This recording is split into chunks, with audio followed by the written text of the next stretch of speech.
Tomber le masque, reconnecter l'homme avec son environnement.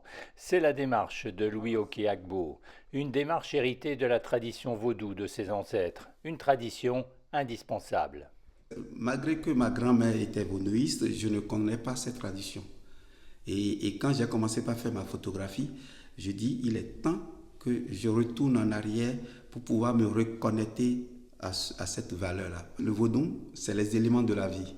Quand vous prenez la terre, vous prenez l'air, vous prenez l'eau, vous prenez le vent, le feu, c'est ça qui est vaudou. Et quand chez nous, quand l'homme rentre dans son jeu, il lui fournit des énergies. Et c'est ces énergies que l'homme exploite. Tu vois, en gardant par exemple ces jarres qu'on appelle les tavodons, si vous n'avez pas en connexion avec la terre, vous ne pouvez pas porter parce que c'est très lourd. Dans sa démarche artistique, Louis veut unir le matériel et le spirituel. Quand vous prenez nos patrimoines, parce que le vaudou, ça devient un patrimoine identitaire.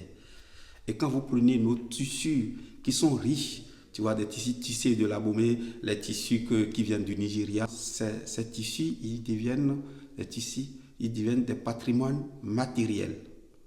Et quand je prends le vaudou, où je prends l'être humain dans son environnement, il est patrimoine identitaire pour moi, parce qu'il est vaudou. Et quand je dis, il faut que je mets les deux ensemble pour en faire un, ou une œuvre qui est unique.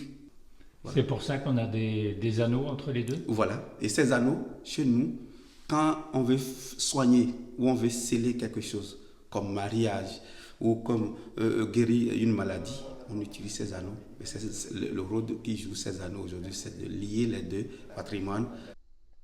Un travail photographique en forme de thérapie qu'il développe avec des personnes souffrant d'un handicap mental.